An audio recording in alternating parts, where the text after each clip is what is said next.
don't usually do this, but lately there have just been some things on my mind and I need to get them off. Everybody's out here talking about they're doing it for the culture, but what is the culture doing for you? Distracting you from being who you've been called to be and from what God has told you to do? Well, this may crush some toes, but that's not what I came here to do.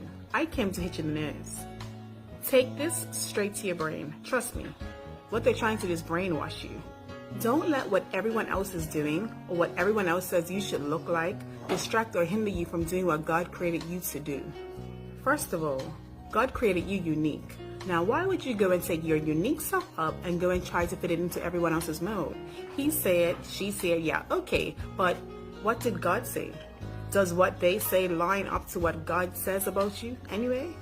The Israelites begged for a king because the rest of the world had kings. They were just doing it for the culture. Doesn't that sound familiar? Anyway, they totally missed the fact that they already had the King of Kings. God chose King Saul. He was head and shoulders above them all, so you can kind of understand why David's height would have posed a problem to some. Back in the day, society said that a man's stature made him great. Needless to say, David was the shortest and the youngest of Jesse's 8 sons. Before David became king, he wasn't even considered by his father or his brothers.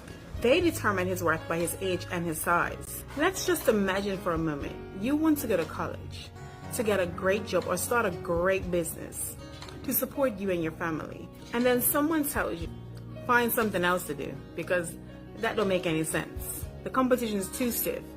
You are not made for that. You're not going to thrive in that business. Well, that's kind of what happened to David when his brothers embarrassed him and told him to go home because he's too small to row with the big dogs. All he wanted to do was help save them from Goliath and save them the embarrassment.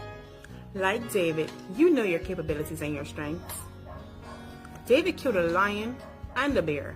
David knew exactly what God had endowed within him. What has God told you to do that you are allowing others to tell you that you are not good enough for?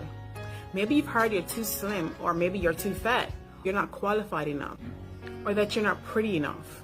Maybe you've heard that because you flunked out of school you could never amount to anything. God gives second, third, and sometimes fourth chances, and more too. Maybe you've heard you aren't intelligent enough, or you don't look like the other actresses, so you'll never get the role. Listen, all that matters is what God says about you. Don't worry about what people are saying.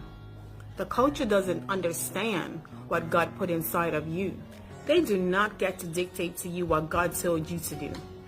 So dismiss and reject the devil's tactics. Go slay your giants, bro. Sis, success is the best revenge. Make sure you're subscribed, like, and hit the bell.